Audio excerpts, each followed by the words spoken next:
Whoa! Whoa! Alright. Let's bust this game wide open. Ooh, I know what you're thinking. It's about time you picked on Double Dragon. Double Dragon was a great boxing game for its time, but it sure had its fair share of flaws. So the basic plot is that, hey, what's this? Did that guy just punch that girl? Let's take a look at that again. Nice. That's actually pretty refreshing to see in a video game. Chances are the whore deserved it anyway. I mean, every girl I asked out in high school downright rejected my ass. Take that, you bitches! What are those, falling ice cream cones? You know, my biggest gripe with this game is that it keeps making me hungry. What a bunch of meatball shit subs with sour cream and onion potato chips on the side. You know, the repetitiveness of the graphics in this level is astounding. Kind of like those old Flintstone cartoons, where the background just loops over and over. Pretty neat reference, huh? Well, what can I say, not everyone can be as clever as me.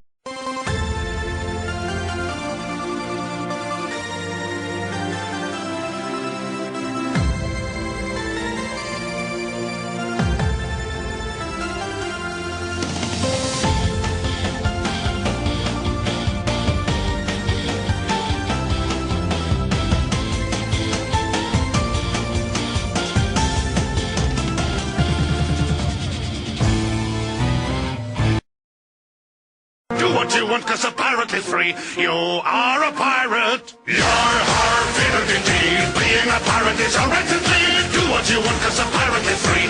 You are a pirate. You are a pirate. Oh yeah, and here's the first boss. It's impossible to beat!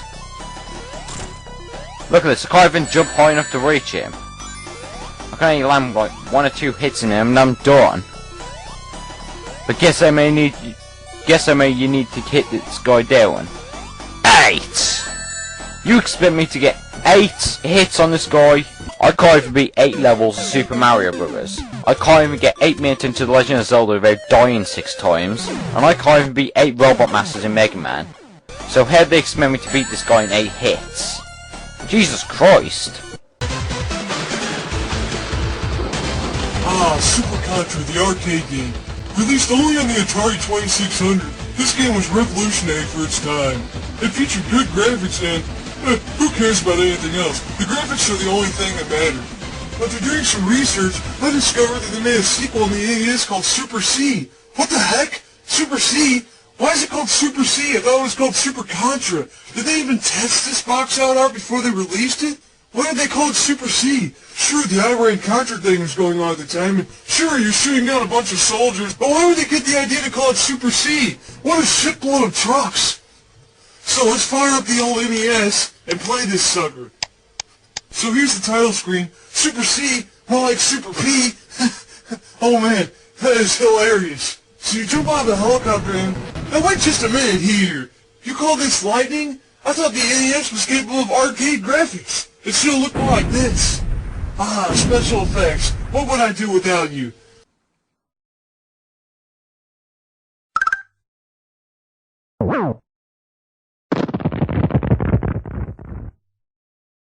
You've seen Big Chris. I have what doctors call a little bit of a weight problem. You've seen Obnoxious Chris. Do you understand the words that are coming out of my mouth? You've seen Unfunny Chris. You go, girl! What the dealio? But nothing can prepare you for the DVD of the year when just one man, one Chris, manages to be everything we dislike about these Chris's, and so much more. Break out your pocketbooks and wallets as the monumental egotism and lack of gaming knowledge overpowers you when Chris! That's right! Over an hour of monotone, poorly acted, unintelligent plagiarism comes straight at you! As the upset gamer stumbles and fumbles his way through over 9 video game reviews on 3 awesome DVDs. Chris seriously bores! We're outside for this week's review. Not because it makes my review any more relevant, but because I can distract you with more sprites this way.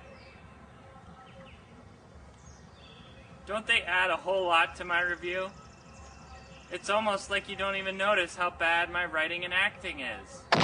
Chris bores us to tears! Look at this. They didn't even bother to put the numbers on here the right way. I mean, it's not called 4 Resident Evil, it's called Resident Evil 4. Talk about a shitload of shit. But, I mean, really, this game is so chock full of boring moments, and you're just gonna be bored to tears when you're playing it, that instead of calling it Resident Evil 4, they should have called it Resident Evil...